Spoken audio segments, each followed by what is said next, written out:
You're still there, Doctor? No, we left and then we Very came well. back. I shall let you get back to work, Ma. See you soon, my love. What other places do we have? We have the clinic. I'll go there. Okay. And then we do have the cobbler, but I don't know.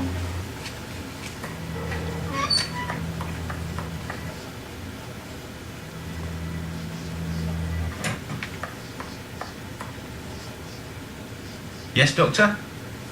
Okay. Well, farewell, Doctor. Goodbye, Dr. Watson. It's like, hello? Goodbye. I could return to Baker Street, but I am still missing What? some information. And that would put Holmes in a devil of a mood. I have no reason to go that way. Well, what information do you know that you're missing? Okay, Cobbler's the last place to go. yeah, I mean, unless they want us to find somewhere randomly. But they I don't already know, gave gas us like station? instructions and stuff. Gas station boy. What can I do for you, Doctor? Farewell, Isaac. Goodbye, Doctor. Okay. Is there like a place where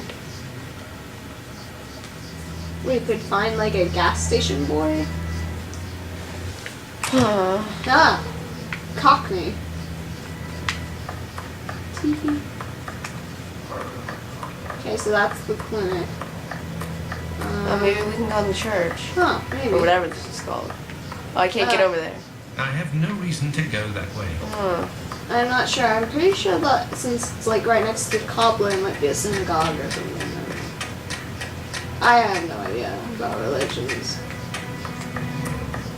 Jeez, that's such a scary alleyway to walk down. Oh, there's actually a car. Oh, it disappeared. Ah, yay, disappearing the ghost cars. What's that, the brothel? Yeah. No, it's on that street. Outhouse.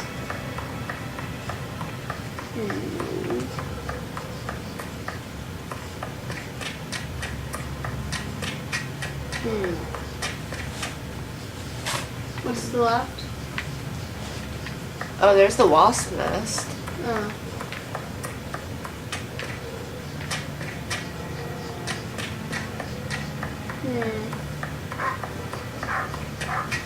Oh, jeez, doggies. Hold on, I'm gonna ask him about, see if I can ask him about the pill. Oh, yeah. And then maybe we'll get a quest. Can you find out where my glove is while I test this on something or other? Yes, Doctor? Could Yeah. you tell me Okay. what type of pill this is? Yes, we have those here. It's not really a medication. We give them to patients with chronic respiratory conditions like tuberculosis. Respiratory. You have a patient by the name Not of Annie respiratory. Chapman, the woman killed 3 days ago. Indeed. She came in the morning of her death. Poor woman. Did you give her these pills? Yes, now that I think of it. She actually came in twice. The first time I gave her an almost empty container without making her pay. She came back during the day and said she dropped the container and stepped on the pills. Oh. She wanted to know if I could give her more again without paying. I refused. After she left, a patient who was there told me that he lives at the same place and confided that she had been lying. He saw the pills fall in the tenement's communal kitchen, but the woman immediately wrapped them up in a piece of paper. Where did this paper come from? According to this man, she'd found it near the chimney in the kitchen. Anyone could have thrown that paper there. That envelope can't have anything to do with the murder. Pardon, Doctor? Nothing. I was just talking to myself. Okay. Well, farewell, Doctor. Goodbye, Dr. Watson. I guess you can go Well, home now. it would seem that I have all the information I need for my investigation. Anyway, this fellow Bluto at the Wasp's Nest is rather shady and doesn't look like he'll want to cooperate. I'd be better off returning to Baker Street. Holmes will certainly know what to do.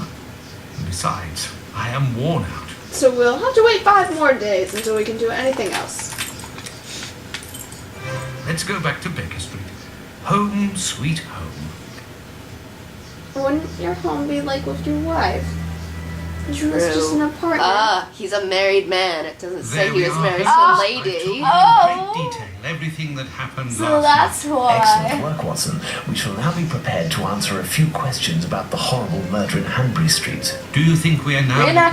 position to find out the identity of the murderer of these two women? No, I don't That's think no so. doing It's outside reenactments. of our scope and not our responsibility. As much as you've done for Leather Apron and the affair with the pills, our mission is to help the police by ensuring that they don't get caught up following false leads and to point them in the right direction. Let us start from what we know with some certitude. As You you just just said, teach it a class. is almost certain that the same person killed the Bucks Row and Hanbury Street victims. The reason to assume as much are numerous, and I shan't elaborate here. What do these two victims have in common? They're both female. I like my conclusion. It's true these two women were in the same profession, but Indeed, Watson, these two women were both prostitutes. Ladies of the night. Importance, Watson. Be more politically correct. my memory from your examination of the scene is rather hazy. Didn't you say something about the killer's frame of mind? I was talking about the victim's possessions that were placed on the ground and the rings missing from Annie Chapman's finger. This killer is a cunning don't you predator, ever comes listen from to a rather me? humble background and shows steely self-control in carrying out the murders. Something is puzzling me, Holmes. Richardson's testimony contradicts the time of death given by Dr. Phillips, which also matches my own, 4:30 a.m. And yes, we shall confirm that, Watson, and attempt to determine the precise time of death.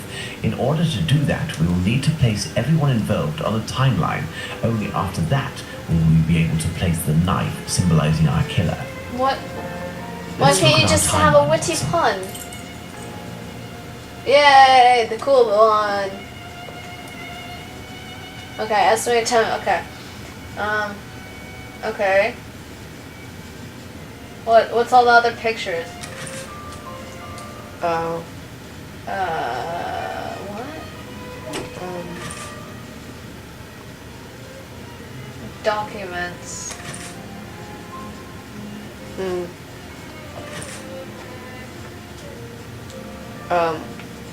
Oh. What? We left the station at 6 o'clock and it took us 20 minutes to arrive at Hanbury Street. So 6:20.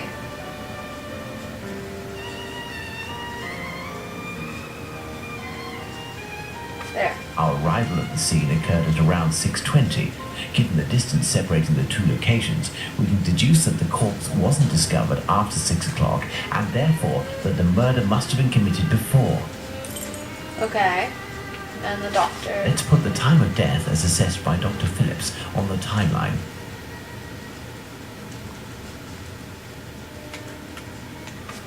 The assessment of the time of the murder given by Dr. Phillips and yourself, Yes, Watson, we already know 4:30 this. a.m. Now what? Hold on. There is nothing more to do here. Oh. Well, Mr. I'm Snooty, give us more little, I guess, use. Okay.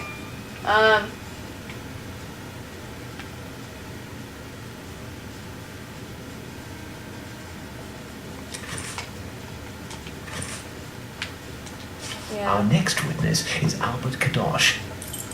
Oh, I kind of need to read the document. Oh. Yeah. Okay. Okay. Morning of the murder, the witness entered the yard at 5:20. Heard voices coming from the yard. He re-entered the house, but went back out 4 minutes later. So that'd be 5:24. He had heard a thudding noise against the fence. Then he left for work at 5:32. So 5:20, 5:24, 5:32. Okay, so Let's place this symbol that That'd be represents 5:24. Kadosh on the timeline. For 24. yeah, it's when he heard voices.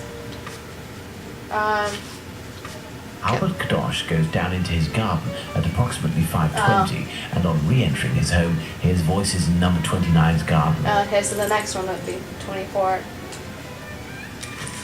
No, you just need to. Oh, okay. This is Take it 24. Let's place this symbol that represents Kadosh on the timeline. Kadosh goes back down into his garden approximately 4 minutes after kinda having like left this. it, and hears the sound of an impact against the wooden fence. Impact. Let's place And that'd this be symbol that 5:32. represents Kadosh on the timeline. Kadosh leaves the garden, enters his house, They're so then leaves uneven, for the work, height. seeing the clock on the Spitalfields church showing 5:32.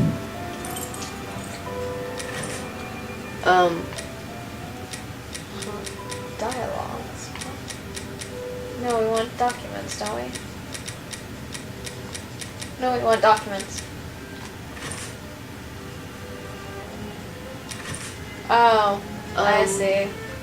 5:30.